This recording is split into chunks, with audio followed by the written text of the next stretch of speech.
کہ شب قدر کتنی بڑی عظیم رات ہے. ایک لیلۃ القدر خیر من الف شہر. لیلۃ القدر 1000 مہینوں سے کہیں زیادہ بہتر ہے. لیلۃ القدر 1000 مہینوں سے کہیں زیادہ بہتر ہے. ایک رات کے برابر نہیں کہا گیا, برابر نہیں کہا جاتا تو بڑی بات ہو جاتی ہے. لیلۃ القدر 1000 مہینے کے برابر کہ بیٹر دین فرمایا. کتنی بڑی اللہ ہی بہتر جانتا ہے. ہر ایک اخلاص کے اعتبار سے 1000 سال سے کتنی ہی بہتر ہو سکتی ہے. برابر ایکول نہیں کہا گیا کہ بیٹر دین کہا گیا. تو چنانچہ اب رہا یہ کہ اس میں آخر میں انعام کیا ملا, اسی صورت کے اندر انعام ہے سلامتی. بہت بڑا انعام ہے. کیا ملی؟ سلام ہی حتی مطلع الفجر. یہ رات سلامتی والی ہے طلوع فجر تک, یعنی اس رات کی عبادت کی وجہ سے جو تمہیں دین و دنیا کی سلامتی ملے گی. دین و دنیا کی سلامتی اس رات کی عبادت کی وجہ سے ملے گی. جو تو چنانچہ سلامتی سب سے بڑی نعمت. سلامتی یہی وجہ ہے اللہ نے اپنے حبیب پاک صلی اللہ علیہ وسلم معراج کے موقع پر کیا تحفہ دیا. اللہ تعالیٰ کے حبیب نے دیکھا کہ ہر چاہنے والا جب چاہنے اپنے محبوب کی بارگاہ میں جاتا ہے تو تحفہ لے کر جاتا ہے, لیکن ساری کائنات اسی کی ہے. یہ مال و دولت وغیرہ سب اسی کا ہے. اس کی بارگاہ میں کیا پیش کیا جائے تو آپ نے یہ تحفہ پیش کیا. صورت تشہد کی صورت میں التحیات للہ الصلوات الطیبات, تمام پاکیزگیاں جتنی عبادتیں ہیں, مطلب ہے کہ جتنی بدنی عبادتیں, لسانی عبادتیں, جتنی مالی عبادتیں, التحیات للہ تمام زبانی عبادتیں للہ اللہ کے لیے سزاوار ہے. الصلوات والطیبات تمام بدنی عبادتیں اللہ کے لیے سزاوار ہے. والطیبات یعنی جتنی مالی عبادتیں اللہ کے لیے سزاوار ہے. ساری عبادتیں اس کے اندر آ گئی. زبانی عبادتیں, مالی عبادتیں, بدنی عبادتیں, ساری عبادتیں اللہ کے لیے. اللہ تعالیٰ نے اپنے حبیب کو اس تحفے کے بس کیا دی. اگر اس سے بڑھ کر کوئی تحفہ ہوتا تو معراج کے رات وہ دیا جاتا. لیکن روایتیں بتاتی ہے کہ جو تحفہ اللہ نے اپنے حبیب پاک صلی اللہ علیہ وسلم کو اس کا جواب میں دیا تو چنانچہ السلام علیکہ ایھا النبی, اے نبی تم پر سلام ہو. اے نبی تم پر سلام. اس لیے اللہ کے حبیب کی بارگاہ میں سلام سے بڑھ کر کوئی تحفہ نہیں. سلام سے بڑھ کر کوئی تحفہ نہیں. اس لیے کوئی ایک مرتبہ درود و سلام بھیجے 10 نیکیاں 10 گناہوں کو معاف کر دیا جاتا ہے, 10 درجات بڑھا دیے جاتے ہیں. چنانچہ اس سے بڑھ کر کوئی تحفہ نہیں. السلام علیکم ایھا النبی ورحمۃ اللہ, اللہ کی رحمت اور اس کی برکت. اب دیکھیے آپ نے کیا کیا, تشہد پڑھنا واجب, نبی پر سلام بھیجنا واجب. کیوں؟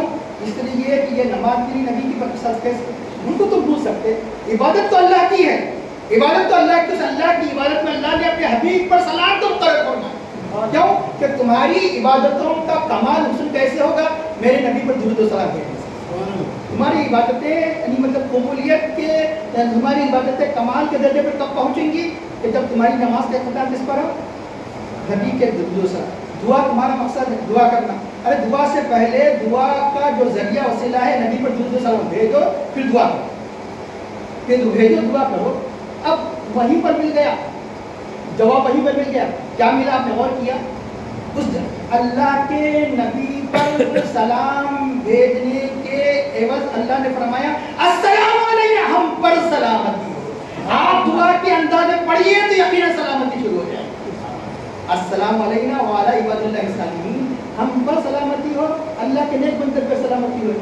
جیسے حمد بظاہر دیکھ رہے دعا سمجھ میں نہیں آ رہی لیکن بہت بڑی دعا ہے, تو یاد رکھ لیجئے ہم اللہ کے نبی پر سلام بھیجنے کے بعد پورے صدق دل سے یہ سلام پڑھیں گے اللہ کے نبی کی درود کے بعد. گویا یہ بھی دعا ہے کہ اللہ ہم پر سلامتی کو نازل فرما. السلام علیکم کیا پورا فعل اس میں ہے, تم پر سلامتی, تم پر سلامتی ہو, یہ مطلب تم پر پیس بی اپان یو. تو چنانچہ السلام علیکم مطلب پیس بی اپان یو. گویا یعنی اگر نماز سے جو اللہ تعالیٰ جو ماہ رمضان میں شب قدر میں جو اللہ تحفہ عطا فرماتا ہے مومن کو 5 وقت روزانہ تحفہ عطا, لیکن ویسی نماز پڑھیے, لیکن ویسے نبی پر پورے محبت کے ساتھ سلام بھیجیے تو اللہ جواب میں کیا ملے گا؟ السلام علینا وعلی عباد اللہ الصالحین. تو چنانچہ ویسے صدیق الذین آمنوا الصالحات ویزیدہم من فضل. اللہ پھر یہ جتنی دعا کرتے ہوئے نہیں اور مزید اپنے فضل سے اضافہ فرماتا ہے. اس ایک تو یہ کہ یقیناً اللہ تعالیٰ ہر عبادت سے کئی گنا ثواب عطا فرماتا ہے. سب ایک بندہ ہے کہ جو مانگتا ہے وہ بھی دیتا ہے, جو نہیں مانگتا ہے وہ بھی دیتا ہے. اس لیے بہت سی باتیں ہم نہیں مانگتے لیکن ہم نے ہماری زندگی میں دیکھا ہے کتنی عظیم ہمیں بشارت ملی, کسی کتنی عظیم ہمیں یہ سعادت ملی جو کہ نہیں مانگنے کے باوجود اللہ نے دیا. تو چنانچہ اور ایک تفصیل بیان کی گئی کہ جو اللہ اپنے فضل سے ارادہ فرماتا ہے، اللہ تمہیں اپنے بھائیوں مسلمان بھائیوں کی اللہ تعالیٰ سفارش و شفاعت کا حق عطا فرماتا ہے۔ یعنی مطلب کل قیامت کے دن اللہ تعالیٰ مزید یہ عطا فرماتا ہے کہ تم جس کی شفاعت کرتے ہو نیک بندے، اللہ تعالیٰ ان کی شفاعت، اللہ کے انبیاء کی پوری صورت میں سفارش فرماتا ہی ہے کہ اللہ تعالیٰ اہل ایمان کی اپنے ایمان والے بھائیوں کے حق میں بھی شفاعت و سفارش کو قبول فرماتا ہے۔ تو چنانچہ بخاری کی روایت ہے کہ جب غنی بعض گنہگاروں کو کہا جائے کہ دوزخ میں جاؤ تو گنہگار کہے کہ اللہ یہ، تو چنانچہ بعض نیک بندے دکھائی دیں گے، اے اللہ میں نے اس کو وضو کا پانی دیا تھا، اے اللہ سے میں نے فلاں فلاں چیز دی تھی، اللہ تعالیٰ فرماتا جاؤ میں نے بخش دیا، میں جاؤ تمہیں کہ ان نیک کاروں کی وجہ سے، ان نیک کار شفاعت بھی کریں گے، نیک کاروں کے ساتھ جو نیکی کی جائیں گی اس کے عوض اللہ تعالیٰ اس کو مطلب کیا بنا جائیں گے، وسیلہ بنا دے گا، وَيَزِيدُهُم مِّن فَضْلِهِ۔ اس کے برخلاف جو اللہ تعالیٰ کے منکر ہے کہ جس طرح ان پر عنایتیں ہیں ان پر سخت سزا ہے، وَالْكَافِرُونَ لَهُمْ عَذَابٌ شَدِيدٌ، اور کافروں کے لیے سخت عذاب ہے۔ اس کے ارشاد ہوتا ہے وَلَوْ بَسَطَ اللَّهُ رِزْقَهُ، ہم تو دعائیں تو کرتے ہیں پھر بھی پریشانی کا عالم ہے، یہ کہتا ہے پھر بھی کوئی مطلب ہے کہ کوئی انقلاب دکھائی نہیں دے رہا ہے، کوئی دولت کوئی بڑھتی دکھائی نہیں دے رہی ہے، مطلب عہدہ بڑھتا ہوا دکھائی نہیں دے رہا ہے، تو چنانچہ اللہ تعالیٰ فرماتا ہے وَلَوْ بَسَطَ اللَّهُ رِزْقَهُ لِعِبَادِهِ، اگر اللہ تعالیٰ اپنے بندوں کے لیے رزق کو کشادہ کر دیتا ہے، تمام کے تمام بندے سب مال کر دیتے لَبَغَوْا فِي الْأَرْضِ، زمین میں کیا کرتے فساد مچاتے، زمین میں فساد مچاتے، کیوں؟ اکثر عام طور پر دولت بہت کم لوگ ہوا کرتے ہیں، ان کی دولت ان کی نیکی کے اضافے کا سبب بنتی ہے، اللہ کے محبوب بندے کا سبب بنتی ہے۔ اکثر دیکھا جاتا ہے کہ دنیا میں 90-95 لوگ ایسے ہیں ان کی دولت ان کی تباہی کر دی ہے۔ آج جتنی برائیاں کئی دولت مند کر رہے ہیں تو بتائیے کتنی بڑی تعداد ہے کہ جو دولت کی بنیاد پر جو برائیاں ہو رہی ہے، تو چاہے قتل غارت بجلی وغیرہ سب یہ دولت کی بنیاد پر، اگر اللہ تعالیٰ اپنے بندوں کے لیے اس کو کشادہ کر دیتا تو لَبَغَوْا فِي الْأَرْضِ، زمین میں فساد مچاتے، وَلَٰكِن يُنَزِّلُ بِقَدْرِ مَا يَشَاءُ، لیکن اللہ تعالیٰ ایک اندازے مطابق جتنا چاہتا ہے دیتا ہے، تو چنانچہ اللہ خوب جانتا ہے کہ اس کو کتنا دیا جائے۔ یہ کئی مرتبہ بات بتائی گئی، بہت سے دولت مند ایسے ہیں ان کا ایمان دولت کی وجہ سے قائم ہے، اگر ان کو فقیر بنا دیا جائے تو وہ کل ہی اللہ کے نافرمان بن جائے۔ بہت سے فقیر ایسے ہیں، محتاج ایسے ہیں کہ ان کا ایمان اس محتاجی کی وجہ سے صحیح سالم ہے، اگر ان کو غنی بنا دیا جائے، عیش عشرت میں پڑھ کر اللہ کو بھول جائے، اس لیے اللہ کو، لیکن ہمیں کیونکہ ہم مطلب ہے کہ تقدیر میں کیا لکھا ہم واقف نہیں ہیں، ہمیں مطلب اس بات کی اجازت دی کہ اللہ کی بارگاہ میں ہم مطلب ہے کہ دین، سب سے پہلے دین کی نعمتوں کے بعد دنیا کی نعمتیں طلب کر سکتے ہیں، اس کو روزی طلب کر سکتے ہیں، عہدے طلب کر سکتے ہیں، شریعت کے دائرے حدود کے اندر ہر جائز چیز کو طلب کر سکتے ہیں، تو لیکن اللہ کی مرضی کہ اللہ جس کو چاہے دے، جس کو چاہے نہ دے۔ لیکن یاد رکھیے یہ بتایا گیا کہ کسی کی رزق کی زیادتی اس کی فضیلت کی دلیل نہیں، کسی کی رزق کی کمی مطلب اس کی ذلت کی دلیل نہیں۔ حقیقت میں اللہ کے پاس معتبر نہ دولت مند ہے نہ فقیر ہے، اللہ کی حقیقت جو حقیقت میں اللہ تعالیٰ کی قدر ہے وہ صبر شکر کی ہے۔ اللہ تعالیٰ کے پاس وہ فقیر اچھا ہے جو صبر کرتا ہے، اللہ کے پاس وہ غنی اچھا ہے جو شکر کرتا ہے۔ شکر زبان ہی سے نہیں ہوتا، شکر یہ کہ اہل حق کو ادا کرنا شکر ہے، شکر یعنی مطلب کہ شکر زبان سے ہوتا ہے، شکر اعمال سے ہوتا ہے، شکر یعنی مطلب ہے کہ شکر یعنی اعضاء سے ہوتا ہے۔ حمد کے بارے میں بتایا کہ حمد عام طور پر زبان ہی سے ہوتی ہے، سن لیجیے اچھی طرح، حمد و شکر کا بہت بڑا فرق ہے، بعض اعتبار سے حمد، بعض اعتبار سے شکر، لیکن یہ ساری تفصیل میں نہیں جا رہا ہوں، صرف یہ اس آیت کی مناسبت سے اتنا ہی کہوں گا۔ حمد عام طور پر زبان سے ہوتی ہے، یعنی مطلب ہے کہ اعضاء سے وغیرہ سے نہیں ہوتی، لیکن شکر زبان سے بھی ہوتا ہے، شکر اعضاء سے بھی ہوتا ہے، شکر یعنی افعال سے ہوتا ہے۔ تو چنانچہ اب رہا ہے کہ شکر صرف یعنی ایک تو شکر تو زبان سے کرتی ہے، لیکن بعض شکر فرض ہے، بعض شکر واجب ہے، بعض شکر مستحب ہے، نماز، روزہ، زکوٰۃ، حج وغیرہ ہے، یہ فرض شکر ہے۔ چنانچہ جو اور جو شکر ہے زبان سے ادا کرنا اور دوسری چیزیں ہیں مستحب شکر ہے۔ تو چنانچہ فرض شکر سب سے پہلے اہمیت اس کو دی جائیں گی، فرض شکر کو دی جائیں گی۔ تو چنانچہ بتایا گیا کہ اللہ تعالیٰ فرماتا ہے کہ بندے کو جس حالت میں رکھتا ہے اللہ خوب جانتا ہے کہ کس کو کیا دیا جائے، اور کسی کو دیتا ہے تو اللہ تعالیٰ سے مہلت دیتا ہے تک آنے وقت آنے پر دیتا ہے۔ یہ جانتا ہے کہ اس وقت اس بات کا متحمل نہیں ہے، جب نیکیوں کی منزل پر قدم رکھتا ہے تو اللہ اس کو نوازتا ہے، ایسا بھی ہوتا ہے۔ بچے کی والد کے انتقال کے بعد لاکھوں کروڑوں روپئے اس کے مطلب ورثے میں آ رہی ہے، تو اس کے جو مطلب ہے کہ بچے کے جو بڑے لوگ ہیں نہیں دیتے، کیوں؟ معلوم ہے کہ 7 سال میں اگر دولت دی جائے لاکھوں کی تو ڈاکو ڈال کر ذبح کر دیں گے۔ تو چنانچہ ان کا نہ دینا بچے کے حق میں ظلم نہیں ہے، بلکہ بچہ جب مناسب وقت پر پہنچے گا تو مطلب ہے کہ جب رشد کی عمر کو پہنچے گا، جب سوچ و سمجھ کی عمر کو پہنچے گا، اس وقت دینا عین انصاف ہے، بلا تدبیر بلا تمثیل۔ اللہ تعالیٰ بہتر جانتا ہے اس وقت دے دیا جائے تو یہ اس کے ذریعے سے یہ برائی کو کیا کرے گا، جس وقت دینا ہے دے گا، یہ ہے کہ اللہ تعالیٰ نہ دے کر اس کی دعاؤں کا اللہ تعالیٰ کل قیامت کے دن ثواب کی صورت میں اللہ پہاڑوں کی طرح ثواب کہاں عطا فرمائے گا، اللہ تعالیٰ کل میدان محشر میں اللہ تعالیٰ ثواب عطا فرمائے گا۔ چنانچہ اس لیے بتایا گیا کہ دعا، اور یہ چنانچہ اللہ تعالیٰ دعائیں مانگنے کے لیے حکم دیا گیا، کیونکہ دعاؤں کے اندر زیادہ تھی، مطلب مبالغہ، اس کو ناجائز قرار دیا گیا۔ دعاؤں کے اندر زیادہ تھی، جیسے مثال کے طور پہ یہ کہہ رہا ہے کہ مجھے اب محلے کا صدر ہی نہیں بن سکا، اپنے خاندان ہی کی مطلب ہے کہ اسے سرداری حاصل نہیں ہے، اپنے خاندان کے وسائل کو نہیں سن جاتا، مجھے پوری مجھے یعنی اس ملک کا بادشاہ بنا، یہ زیادہ تھی۔ تو یہ ظاہر ہے مطلب ایسی دعائیں کرنا، یہ دعا کرنا کہ مجھے مطلب ہے کہ ایسا ولی بنا دے کہ سارے کے سارے نعوذ باللہ اولیاء مطلب ہے کہ میرے مرید ہو جائے، یا ایک کہ ولایت کا بڑا مقام ہو طلب کر سکے۔ ہاں البتہ یہ دعا کر سکتے اللہ ایک بندے بنا دے، سارے بندے بنا دے، تو جو ہے اس طرح دعا کر سکتے، دعا میں والا کہتے ہیں۔ تو چنانچہ ایک مرتبہ کی بات ہے، تو چنانچہ حضرت موسیٰ علیہ السلام کوہ طور پر جا رہے تھے، ایک بندے نے کہا میرے اللہ کے پاس میری عرض کر دی ہے، میری ایک حاجت ہے اللہ کی بارگاہ میں عرض کر دیا۔ وہ خوب جانتا ہے کہ میری اللہ تعالیٰ جو میری دل کی حاجت کو پوری کر دے۔ تو چنانچہ حضرت موسیٰ ٹھیک ہے، گئے جانے پر کوہ طور پر دعا کرے، چنانچہ اللہ فلاں بندہ کہتا ہے کہ اس کی ایک حاجت ہے، اس کو قبول کر، تو چنانچہ اللہ نے قبول کر دیا۔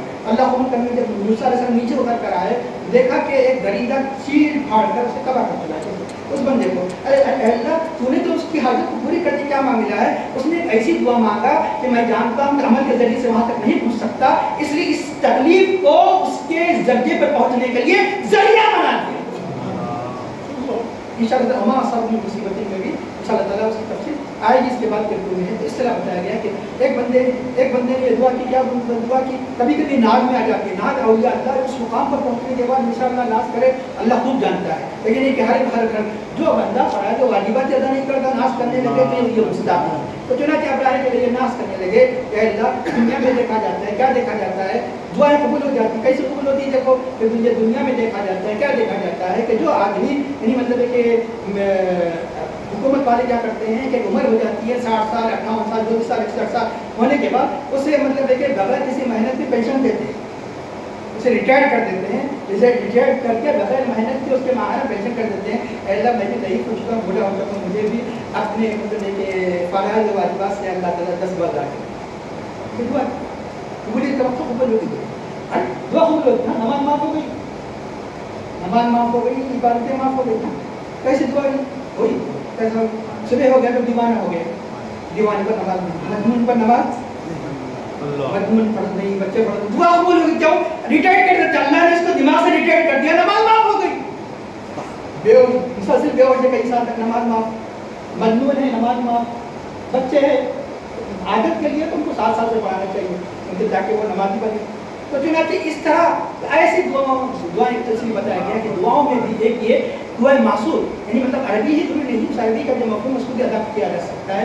دعائیں معصور یعنی ان دعاؤں کو جو احادیث میں آیا بہت جامع دعائیں کرتی ہے، ان دعاؤں کو آپ اردو میں بھی کر سکتے ہیں۔ مثال کے طور پہ یہ بتایا گیا کہ جب بارش نہیں ہو رہی ہے، دعا کر دیا اللہم اغثنی غیثا، اے اللہ ہم پر بارش نازل فرما، تو بارش نازل فرما تو بارش ہوتی ہے، کیسی بارش ہوتی ہے کہ پوری کا پورا علاقہ تباہ ہو جاتا ہے، پوری کھیتیاں تباہ ہو جاتی ہے۔ اسے اللہ کے بھی ایک لفظ اور بڑا اضافہ فرمایا اللہم اغثنی غیثا، مجھ سے ایسی بارش جو ہمارے لیے مددگار ثابت ہو، ایسی بارش جو ہمارے لیے مددگار ثابت ہو۔ تو چنانچہ صرف یہ دعا کریں کہ اللہ عمر بڑھا دے، عمر تو بڑھ جائے گی لیکن ایسی عمر ہے کہ فرش ہو جائے بستر پر کئی سال تک، اے اللہ عمر یعنی مطلب یہ کہ اعمال صالحہ کے ساتھ بڑھا دے، اے اللہ عمر ہماری یعنی مطلب کہ نیکی کے ساتھ بڑھا دے، عمر ہی نہیں اللہ اعمال صالحہ کی توفیق کے ساتھ صحت و عافیت کے ساتھ بڑھا دے۔ یہ ساری باتیں احادیث کریمہ میں جو کلمات ہوا کرتے ہیں اتنے جامع ہوا کرتے ہیں، وہ ساری باتوں کو اندر درج ہوتے ہیں۔ اس لیے دو یہ بتایا گیا کہ ولو بسط اللہ رزقہ لعبادہ لبغوا فی الارض، اگر اس کو کشادہ کر دیا جاتا تو انسان اس میں زمین میں فساد مچانے لگتے، ولکن ينزل بقدر ما يشاء انه بعباده خبیر بصیر، بے شک اپنے بندوں کو خوب جانتا ہے کہ کس کو کیا دیا جائے کس کو کیا نہیں دیا جائے۔ اللہ تعالیٰ خوب جانتا ہے، خوب جانتا ہے، ہر ایک کو وہ دیتا ہے جو اس کے لیے مناسب ہے۔ اس کا ارشاد کہا کہ هو الذی ينزل الغیث، اللہ تعالیٰ بارش کو نازل فرماتا ہے۔ کہ رزق و روزی کا ایک بہت بڑا ذریعہ کیا ہے؟ پانی کا ذکر فرماتا ہے، بارش کو نازل فرماتا ہے، من بعد ما قنطوا، بعد اس کے کہ لوگ مایوس ہو چکے ہیں، مایوس ہونے کے اللہ نے بارش کو نازل فرماتا ہے، وینشر رحمت اپنی رحمت عام فرماتا ہے۔ بارش اللہ کی ہر نعمت رحمت ہے، اور بارش تو بڑی عظیم نعمت ہے، جس کے ذریعے سے اناج وغیرہ بہت سی چیزوں کے انسان کے خود پینے کا ذریعہ ہے اور اناج کا ذریعہ ہے، اور وہ اعلیٰ زمین میں شامل کریں۔ اب رہا یہ کہ کوئی بندہ ایسا نہیں ہے کہ اس پر اللہ تعالیٰ ایک مناسب انداز سے اس قطع نہیں فرماتا۔ وَيُنَزِّلُ بِقَدْرِ مَا يَشَاءُ، اللہ تعالیٰ ہر ایک کو ایک اندازے سے جتنا چاہے نازل فرماتا ہے، اور یہاں فرماتا ہے کہ بارش بھی جو نازل اتنی فرماتا ہے جتنا کیوں چاہتا ہے۔ وہ الذی یُنَزِّلُ الْغَیْثَ مِن بَعْدِ مَا قَنَطُوا وَيَنشُرُ رَحْمَتَهُ۔ ایک بات بتائی گئی کہ بارش کبھی بھی کم نہیں، کسی سال کم نہیں، نہ کہیں کم ہو گئی نہ گزشتہ زیادہ ہوئی، کسی سال کم ہوئی۔ بتایا گیا کہ اگر جو بندے نافرمان ہوا کرتے ہیں، جہاں گناہ ہوتے ہیں وہاں بارش کو روک لیا جاتا ہے، اور جہاں ایسی بستیوں پر برسایا جاتا ہے کہ جہاں پر اللہ تعالیٰ کے لیے پکار ہوا کرتے ہیں۔ تو چنانچہ ایک جگہ کم برستی ہے، ایک جگہ زیادہ برستی ہے، لیکن ایک جگہ کہیں اس سال زیادہ برستی ہے، کہیں اس سال کم برستی ہے۔ حضرت عبداللہ بن عباس فرماتے ہیں کہ سب جگہ بارش ایک ہی ہوتی ہے، اللہ تعالیٰ ہر ایک کی مصلحتوں کے اعتبار سے عطا فرماتا ہے۔ اللہ ہر ایک کو اپنی مصلحتوں کے اعتبار سے عطا فرماتا ہے، اور اللہ چاہتا ہے کہ ایک مطلب ہر طرف قحط سالی کر دے۔ چنانچہ بارش تو ہوتی ہے، کہاں برساتا ہے اللہ تعالیٰ؟ جنگلوں میں برساتا ہے، آبادیوں کو بھرم کر دیتا ہے۔ درس کے ہر اللہ تعالیٰ کی بارگاہ میں ہمیشہ رجوع ہونے کی ضرورت ہے۔ اللہ کی بارگاہ میں ہر ایک درس مقرر یہاں تک کہ جیسے کہ اس سے پہلے بتایا گیا ہے کہ یعنی معمولی جو پتھر کے اندر بھی جو کیڑا ہے وہ بھی رزق سے محدود نہیں ہے۔ صفی پتھر کے کیڑے کو غذا ملتی ہے، پتھر میں کسی کا رک سکتا نہیں اللہ کے اکبر سے۔ تو چنانچہ بتایا گیا کہ یعنی کس طرح اللہ تعالیٰ اس روزی کا ابتدا فرماتا ہے، آخر میں اللہ تعالیٰ سے رکوع کا ابتدا فرماتا ہے کہ وہ الولی الحمید، اللہ تعالیٰ وہ اعلیٰ زمین، یہ آیت بتائی گئی وہ الذی یُنَزِّلُ الْغَیْثَ مِن بَعْدِ مَا قَنَطُوا وَيَنشُرُ رَحْمَتَهُ وہ الولی الحمید۔ اس آیت کریمہ کا جہاں اللہ تعالیٰ اس روزی کا ذکر فرمایا، اللہ تعالیٰ جہاں بارش کے نازل ہونے کا ذکر فرمایا، کیا فرمایا؟ ولی وہ بڑا کارساز ہے، ہر ایک کا کام بناتا ہے، صرف انسان ہی کا نہیں، جانوروں کو بھی کام بناتا ہے، حشرات الارض کا بھی کام بناتا ہے، چھوٹے چھوٹے کیڑوں کا بھی کام بناتا ہے۔ لائق تعریف ہے۔ حمید کہہ کر اشارہ مل رہا ہے کہ دیکھو اللہ تعالیٰ کی بارگاہ میں تم اللہ کے حمد و شکر بجا میں لگ جاؤ، اللہ تعالیٰ یقیناً جو تمہاری یعنی تم پر بڑی بڑی عنایتیں فرمائے گا۔ اللہ تعالیٰ کے شکر کے بعد اللہ ایسی سی عنایتیں فرمائے گا کہ اللہ تعالیٰ فرماتا ہے کہ نہیں شکر تم لازم اگر تم شکر کریں گے تمہاری نعمت کی اضافہ کرے گا۔ یعنی کسی کا کیسے اللہ تعالیٰ اس روزی کا انتظام فرماتا ہے۔ اللہ میں ابن کثیر فرماتے ہیں کہ جب کوے کے بچے پیدا، ایسے بہت سی مثالیں، ایک مثال کیونکہ عام طور پر بہت کم سننے میں آئی اس لیے میں عرض کر دیتا ہوں۔ تو کوے کے جب بچے پیدا ہوتے ہیں تو کوہ اپنے بچوں کو دیکھ کر نفرت کرنے لگتا ہے، کیوں؟ اس کے جسم پر وائٹ بال ہوا ہے، وائٹ بال اس کے پورے یعنی مطلب ہے کہ اس کے پروں پر وائٹ بال، نفرت کر کے کوے کے ماں باپ دونوں بھاگ جاتے ہیں، کالے بال کیا دوسرے دن آ جاتے ہیں، تو لگتا ہے پھر پرورش ہونا بھی ماں باپ نہیں ہے، اس کے پرورش ہونا ہے۔ جب تک اس کے جسم پر کالے بال آنے تک اللہ تعالیٰ ان کی گھسنوں میں مچھروں کو بیچتا ہے، وہ کوے کے بچے کالے بال آنے تک مچھروں کو اپنی غذا بناتے ہیں۔ بعد میں کوے جب اس کے جسم پر جب کالے بال آتے ہیں اس کے ماں باپ لوٹ کر آ کر اس غذا کے انتظام کرتے ہیں۔ چنانچہ اس طرح اللہ تعالیٰ مطلب ہے کہ اپاہجوں کو بھی اللہ انتظام فرماتا ہے، مجبوروں کو انتظام فرماتا ہے، کوئی اس کے بارگاہ سے مطلب کوئی محروم نہیں ہوتا۔ چنانچہ البتہ اللہ اب یہ جیسے کہ بتایا گیا کہ اللہ تعالیٰ اپنے بندوں پر رزق کو وسیع کرتا ہے، بعض بندوں پر اتنا وسیع کر دیتا ہے، اتنا وسیع کر دیتا ہے تو بعض کو دھوکہ ہو جاتا ہے کہ کہیں ایسا تو نہیں کہ اللہ کے ایک بندے تو نہیں، ایسے کئی واقعات ہیں اولیاء اللہ۔ چنانچہ ایک بات یاد رکھیے، دولت کہیں کسی کو دی جاتی ہے تو ایک دی جاتی ہے ان کے درجات بڑھانے، تین قسم کی باتیں ہیں۔ دولت کسی کے درجات کو بڑھانے کے لیے، جیسے حضرت عثمان غنی اتنا بڑا درجہ، کئی مرتبہ اللہ کے حبیب نے فرمایا کہ عثمان نے جنت خرید۔ دولت ایسی ہے کہ جس دولت کے ذریعے عثمان غنی رضی اللہ عنہ کیا مل گیا؟ جنت کی بشارت ملی کئی مرتبہ۔ حضرت عبد الرحمن بہت سے ایسے دولت بن گئے۔ دولت یا تو اللہ تعالیٰ درجات، کیوں؟ اللہ کے حقوق ایسے ادا کرتے ہیں، بندوں کی ایسی حاجتیں پوری فرماتے ہیں، اللہ تعالیٰ کا مقرب بنا دیتا ہے۔ ایک دوسرا کہ دولت عام بندوں کو آزمائش کے لیے دی جاتی ہے، بندہ میں رشوت کرتا ہے، عام طور پر سارے بندوں کا رزق کشادہ نہیں کیا جاتا، لیکن بعض بندوں کا رزق کشادہ کر دیا جاتا ہے آزمائش کے لیے، میرا شکر گزار بنتا ہے۔ دولت تیسرا یہ اللہ تعالیٰ عذاب کے طور پہ دیتا ہے، عذاب کے طور پہ دیتا ہے۔ اللہ تعالیٰ کہاں فرمایا اللہ تعالیٰ ارشاد فرماتا ہے کہ دولت دیکھ رہی ہے، ارے نماز پڑھتا نا، روزہ رکھتا نا، دیکھو گاڑی کے گاڑیاں ہیں، بنگلوں کے بنگلے ہیں تباہ کرنے کے لیے۔ کیسے اللہ تعالیٰ فرماتا ہے؟ دیکھو کہ بندہ فلما نسوا ما ذکر به، جیسے کافروں کو اللہ تعالیٰ دیتا ہے تو بندے کو جب اللہ تعالیٰ کے یہ احکام کی یاد دلائے گی وہ جب بھول جاتا ہے، فلما نسوا ما ذکروا بہ جس بات کی اسے یاد دلائے گی اسے بھول جاتا ہے، تو اس کے عوض میں اللہ تعالیٰ مصیبتوں کے پہاڑ نازل نہیں فرماتا. فتحنا علیہم ابواب کل شیء. اب آزمائش کے اللہ تعالیٰ ہر چیز کے دروازے کھول دیتا ہے، رزق کے، روزی کے، گاڑی، کھانا، پانی، زمین، سب کے انبار لگا دیتا ہے. حتیٰ یا اس کے بعد بھی بندہ لوٹتا نہیں.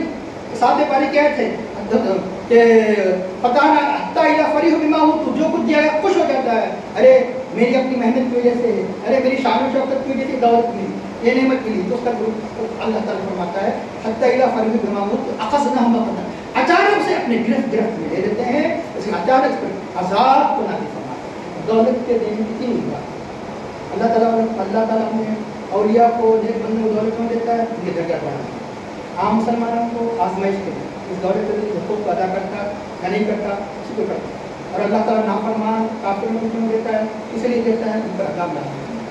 چنا کے بعد اولیاء کو دیکھ کر لوگ دھوکا کھا گئے. ایسے تو بہت واقعات ہیں. ایک واقعہ کرو، بہت بڑے دو بھی بڑے بزرگ تھے جن واقعی میں دو جن کا نام لیا گیا ہے. عبید اللہ احرار سلسلے میں کے بہت بڑے بزرگ تھے. عبید اللہ احرار رضی اللہ تعالیٰ عنہ کی بارگاہ میں مرید ہونے کے لیے سن کر ان کا شورا سن کر گئے تھے. کون گئے تھے؟ ایک عاشق ہے حضرت عبدالرحمن جانی، جن کی محبت کے واقعات بہت مشہور ہے. عبدالرحمن جانی گئے تو دیکھے عبید اللہ بن احرار کے پاس مال و زر کے انبار لگے ہوئے ہیں اور بڑے قافلے ہیں، بڑے سونے اور جو بڑے وغیرہ کی زینے بھی نہیں، مطلب کہ سونے کی قسم کے. اس طرح وہ دیکھ کر آئے کہ اللہ والا نہیں ہو سکتا، اللہ والے کی ایسی دولت نہیں ہو سکتی، یقینی یہ دنیا کو چاہنے والا ہے. نکل گئے. بڑے شاعر تھے تو چنانچہ ان کی نعت بہت مشہور ہے. جاتے جاتے شعر پڑھتے چلے گئے اپنے طور پہ، اپنے طور پر پڑھتے چلے گئے کہ کیا انہوں نے شعر پڑھا کہ نہ مرد آ کے دنیا دنیا دوست دار، وہ مرد خدا ہو ہی نہیں سکتا تو دنیا کو دوست رکھتا ہے. نہ مرد اسب کے دنیا دوست دار، وہ شخص مرد خدا ہو ہی نہیں سکتا جو دنیا کو دوست رکھتا ہے. چلے گئے. جانے کے بعد اب اس کے بعد ہوا ہے کہ جانے کے بعد راستہ بھٹک گئے. بہت ادھر ادھر پھرے، راستہ نہیں ملا. تو آخر میں مطلب ہے کہ نیند آنے کو خواب میں دیکھتے ہیں کہ میدان محشر ہے. میدان محشر میں ان کو گھیر لیا گیا، فرشتوں نے گھیر لیا اور میں کہ تم اپنے اعمال کا حساب دو. بہت سے خوف ان کے اوپر آ رہے تھے جو دے نہیں سکے. اتنے میں حضرت عبید اللہ بن احرار اپنے پوری مریدین کی جماعت کے ساتھ بڑے کم طرح سے جا رہے ہیں. کہ راستے میں حضرت جامی علیہ السلام سے ملاقات کرنا کہ کیا مولانا پریشان ہوں کہ اتنے حقوق ہیں، حقوق کو ادا نہیں کر رہا ہوں، اس لیے اس پریشانی ہے. فرمایا کہ ٹھیک ہے کہ ہمارے حساب سے تمہارے حقوق کو ادا کر دیا جائے گا، ہمارے حساب سے تمہارے حقوق کو ادا کر دیا جائے گا. تو نیند کھلنے کو سمجھ میں آ گیا کہ اللہ والا بن جائے. دنیا تو ہے، دنیا دل میں نہیں ہے. ایک دنیا کا ہونا برا نہیں، دنیا کا دل میں اترنا برا ہے. کشتی تو پانی پر چلے گی، دنیا بھی چاہیے، لیکن وہ کشتی اگر پانی کے اندر کشتی آ جائے تو تباہی کے پاس ہوگا. پانی کے اندر اگر کشتی پانی کے اندر آ جائے گی تو تباہی کے پاس ہوگا. اگر کشتی پانی پر ہوگی تو چلنے کا سبب ہو. مالا دولت ضروری ہے، دنیا چلے لیکن مالا دولت دل میں نہ آنے پائے. جیسے کشتی میں پانی آ جائے تو کیا ہو جائے گا؟ ڈوب جائے گی. اسی طرح دل میں اگر دنیا آ جائے تو ڈوب جائے گی. تو اس کے بعد ہوا ہے کہ گئے جنگ توبہ کی اور یہ ارادت کی خواہش کی. تو فرمایا کہ ٹھیک ہے تم جاتے جاتے جو تم نے شعر پڑھا وہ شعر کو دوبارہ سنا دیجیے. ہمیں چھوڑ دیجیے، اسے چھوڑ دیجیے، دوبارہ سنا دیجیے. تو انہوں نے فرمایا دوبارہ انہوں نے اپنی حضرت کا جب اصرار تھا شعر سنا دیا کہ نمک آنست کے دنیا دارت دوست، اس طرح شعر سنا دیا. انہوں نے شعر کی تکمیل فرمائی. کون؟ حضرت عبید اللہ نے. اگر دارت برائے دوست دارت، اگر وہ مرد نہیں ہے جو دنیا رکھتا ہے، دولت رکھتا ہے، تو فرمایا ہاں اگر رکھتا ہے تو دوست کے خاطر رکھتا ہے، اللہ کے خاطر رکھتا ہے، اللہ کے محتاج بندوں کو دینے کے لیے رکھتا ہے، غریبوں کی مدد کرنے کے لیے رکھتا ہے. یقین اگر رکھتا بھی ہے تو دولت کس کے لیے رکھتا ہے؟ کہ دوست کے لیے رکھتا ہے. چنانچہ ایسے بہت سے واقعات ہیں. تو چنانچہ اللہ تعالیٰ ارشاد فرماتا ہے کہ یہ بارش کا سبب جو ہے آسمان و زمین ہے. اسی سکوت کے اختتام آسمان و زمین کی پیدائش پر ہو رہا ہے. اسی کی نشانیوں میں سے آسمان و زمین کا پیدا کیا گیا. اتنا عظیم جو آسمان و زمین کی نشانی ہے، اس سے پہلے کئی مرتبہ تفصیل بیان کی گئے کہ جس کو دیکھ کر یقیناً یعنی عقل سلیم رکھنے والا کہہ سکتا ہے کہ یقیناً سارے کائنات کا خالق و مالک وہی یعنی عبادت کے لائق ہے. اور جو آسمان اور زمین جو اللہ نے مخلوق کو پھیلایا، کیوں یہاں ذکر فرمایا؟ آپ ہم وہ بھی ناقص طریقے سے، وہ بھی اللہ کی عطا کردہ قوت سے ہم کیا کرتے ہیں؟ ان کے رزق و روزی کا انتظام کرتے ہیں. لیکن اللہ اگر یہ ساری کائنات کا خالق و مالک جب ولی الحمید ایسا لائق تعریف ہے کہ سارے کائنات کو قریب پالنے والا رب العالمین، الحمدللہ رب العالمین، تمام کائنات کو پالنے والا. چنانچہ یہ تمام کائنات کو جب پالنے والا ہے، ہر ایک کی مصلحت کو وہ خوب جانتا ہے کہ اس کو کیا دیا جائے، اس کو کیا نہ دیا جائے. تو چنانچہ جتنے آسمان و زمین میں جن فرشتے سب کی حاجتوں کو جانتا ہے، پھر اس کا فرماتا ہے کہ اس دنیا کے فنا ہونے کے بعد خواہ انسان کے ریزے کیوں نہ ہو، درندوں کے پیٹ میں، سمندروں کی تہ میں لے کر چلے جائے، اللہ تعالیٰ اس کے ریزوں کو بھی جمع کر کے اور قیامت میں اٹھانے پر قادر ہے. وہ اعلیٰ قدیر ان تمام کی تمام مخلوق کو جو آسمان و زمین پھیلی ہوئی ہے، فنا ہونے کے بعد دنیا کے اللہ تعالیٰ اٹھائے گا جب چاہے ان کو اٹھا کر اللہ تعالیٰ ایسا بے قادر ہے. آخر میں دعا کرتا ہے اللہ ان آیات کو سمجھ لیں اور ان کی دعا عطا فرما، زیادہ ذکر و شکر فکر میں تو مسلم کی توجہ عطا فرما، ہمیں اپنے عوامل کا پابند نمائش کرتے ہماری بات عطا فرما. جو نبی کریم صلی اللہ علیہ وسلم ہماری پوری عطا فرما، صحابہ کرام صلی اللہ علیہ وسلم ساری تجربہ ویسا استقلال ہمیں خود عطا فرما، ہمیں حالات سے مخالف عطا فرما، ہمارا خاتمہ خیر فرما. صلی اللہ تعالیٰ علیہ وسلم وعلى آله وصحبه أجمعين برحمتك يا أرحم الراحمين.